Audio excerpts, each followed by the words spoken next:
What's up, everyone? Back for another beer review, and today I am once again joined by someone from FLX Beer Reviews, and we got... I'm Mike! I'm from FLX Beer Reviews!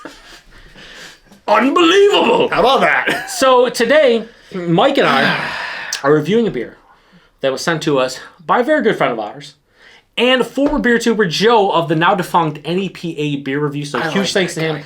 So He's a real good guy. He's the better Joe. Yeah, he's a good guy. He's a good guy.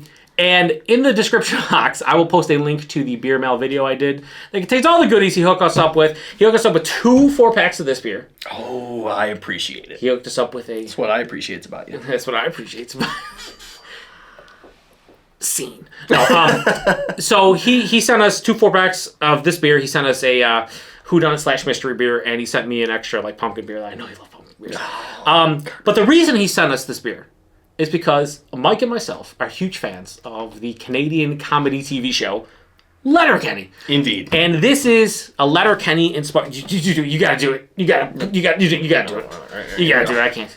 So the name of this beer is Pitter Patter. Let's get at her. And obviously, it's a quote from the show. It is a Pilsner. They don't state what kind of Pilsner. Done. That's it. Yeah. It's from 3's Brewing. The 3's Brewing. Confusing because there's 3's Brewing. It's so confusing. Because at first when you had told me about it, I was like, 3's Brewing? We get that beer all the time over here. Like, that's not the same When he said it was place. 3's, I was like, huh? But it's 3's Brewing. They are out of Hamilton, New Jersey. And at the time of review, this beer... Now, the funny thing about this is Joe went to the brewery, picked it up, but this was canned on June 1st of 2022, which makes this about 6.5 months old. This beer has been marinated. Yeah. I suggest you let that one marinate.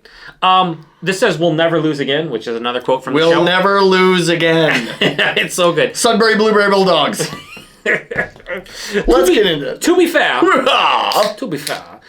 it's a Pilsner. Should be fine. Yeah, it should be. It should be. We'll do a nice couple pours here. It's a so the ABV. I didn't even read it. Is it actually on here? Yeah, it was like 5.5%. Yeah. No IBUs listed, or if they are, I didn't look them up. I would hope there aren't. But we should be fine with something like that. That looks like a Pilsner. That looks nice and golden. Yep. Yeah, that's straw or barley. Barley.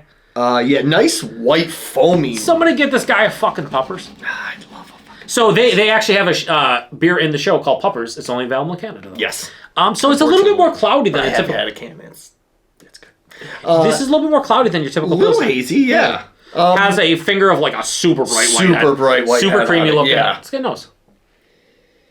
It's Yeah. biscuity, crackery, a little bit of sweet note to it. A little bit of like a spicy floral kind of hop note. Yeah, there was a nice little, Lemony. wildflower. Yep. A little bit of like a lemony zest. Yep, lemon zest. I mean, the aromas you would kind of want a good Pilsner, I'd say. Anybody who watches the show, though, this would be a beer that I think they would drink. Yeah. It's a little maybe step up from something like a Puppers or something. Right. But it's not too outside the box where it's like, oh, that's craft beer, that's too much. It's a craft. Which is why they went with a Pilsner. Yeah, I mean, it makes sense. So.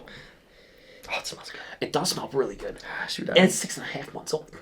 Yeah, you know what? You're right. I can't believe it. There's enough of a hop character, but like the beer has held up. It's subtle, but not like... Yeah. It's not like it's dull. All right, let's get into it. I'd have a beer. I'd have a beer. Cheers. Cheers.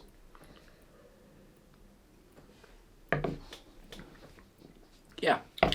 Super carbonated. Yeah. I mean, if I had to guess, like Pilsner, would you guess German or Czech? German, to me, always is a little bit more bitter and maybe a little bit higher carbonated, where Czech is a little bit softer. I'd say Czech, because it is softer, and I think the carbonation does a lot of that. And it's not as bitter. Yeah, it's not nearly as bitter. But that could be age as well. It is old. It's super... Joe, it's super fucking old. Super old. But that's okay.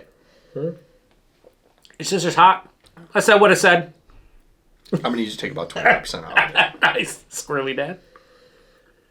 I'll tell you what, for being this old, I think the aroma carries over on the flavor very well. Yeah. Like, it's a very nice, like, biscuity, floral, citrusy zest note. Like it's... And the body is like lower side of medium to almost medium. At 5.5%, I think it's appropriate. The mouthfeel, like you said, it has a nice crispness, but it is also a little bit softer than you anticipate, which is why it's going to be in the Czech realm. And I'm not... This could just be like their American Pilsner, which is fine.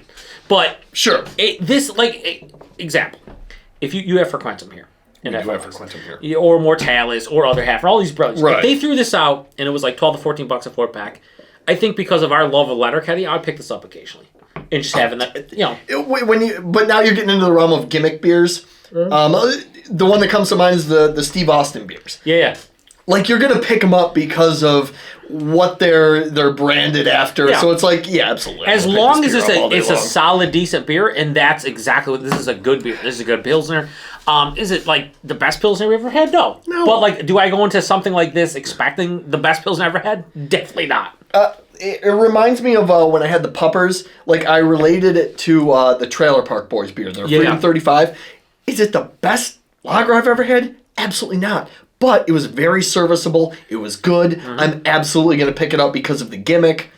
I agree. I agree with Mike. I mean, this would be, if this was local to us, and maybe that means some Western New York brewery, please brew like a local kind of Letterkenny-inspired beer. Like, I mean, someone in Western New York, sure. You and I love the show. And yeah. Speaking of which, December 25th in Canada, which I think is on Crave, is the new season. Yeah. And December 26th here on Hulu. The new season. So my day's packed. I'm going to try to get this out by the 23rd. Ooh, that's a good idea. Yeah, perfect branding. But at the same time, I'm glad I shared it with you because I'm glad we got to do this. Yeah, like, also if Dan was in here, but Dan, does he watch any Letterkenny? No, he doesn't care. He thinks it's stupid. You think it's stupid?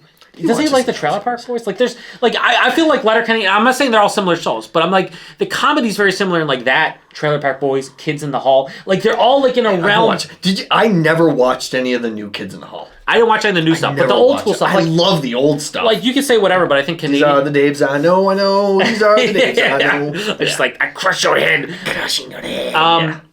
I think Canadian comedies have like even going back to dude, I watched Red Green back in the day. Yeah, Bob and Doug McKenzie. I mean, like the comedies for me classics, but like I like the Canadian comedies. Yep. And I think they like something like Letterkenny, like they fucking will take a singular quote or something and awesome. just into the dirt with it, but I love it. So it's then they make fun of it in that one episode where Glenn has out all the T-shirts and stuff of their sayings and they're all misquoted. Yeah, it's fucking fantastic. It's if you never tried Letterkenny, the episodes are like 22 to like 28 minutes long, and you can get through a season. Quick watches, you can get through a season like 2.5 hours, and it's a fucking great show. So this beer though, rating wise, I give it a 4 out of 5 all day. I'll give it a solid 4. This is a great beer. I mean, it's not the best Pilsner I've ever had. It's not the worst, but for serviceable. I think we're probably bumping it up just slightly because we like Letterkenny. We love Letterkenny. Probably. But yeah, I mean, it's Pita-Pata, baby. And I love the fact that that's the name of it. But then it says, enjoy cold after chorin', which is just fucking fantastic. Back to chorin'. Yeah, it's a great beer. I'm glad we got to drink this together. Yeah, thanks to Joe for... I mean, the cool thing about Joe was he just randomly was like, hey guys, I'm going to this local New Jersey brewery, and I know some of you guys like Letterkenny. Would you like it? I was like, yeah, send me a couple 4-packs. I'll hook up Mike, and I did. And absolutely. He has a 4-pack of it. I have 3... I have a 3-pack. 3-pack of it. I have a 4-pack of it. And I'm the one that can't even drink as much. But either way, I'm glad we shared it. And price and availability, I think Joe said these were like $14 4-pack. I'd pay $14 for this. Come on. And here's the thing, nowadays, and I'm the first guy that'll be like, the price a little bit. 5.5% Pilsner, anywhere between $12 $15 I'd pay. Is it a bit pricey? Sure. But at the same time, I don't give a shit. Yeah, for the gimmick, I'd pay for it. It's worth it. And availability, like you said, 3's, it throws us for a loop. Yeah. So the fact that we have no idea what the distribution is, are they all over New Jersey and PA? I have no idea. Joe, if you know or anybody else. Let us know, in Hamilton, New Jersey, let us know. So, Mike and I with like a... I was going to say solo, but this is just a duo review. Never again with Dan. You know why? Never. You know why? He's a piece of shit. He is. He's a little bit. But just like McMurray. McMurray's a piece of shit, so stand. He doesn't like Letterkenny. I mean, what does that say about people who don't like Letterkenny? They're a piece of shit. I don't like, you can't be friends with them, can you? No. Even if they share good beers and they're good people in general. That's true. He is a good guy. Yeah, but I mean, like, how good of a guy is he if he doesn't He's a real great guy. I don't believe it. Anyway, thanks to Mike for sharing this with me. This was fun. Yep, and thanks to Joe for hooking us up. Appreciate it, everybody. To the next one. Cheers.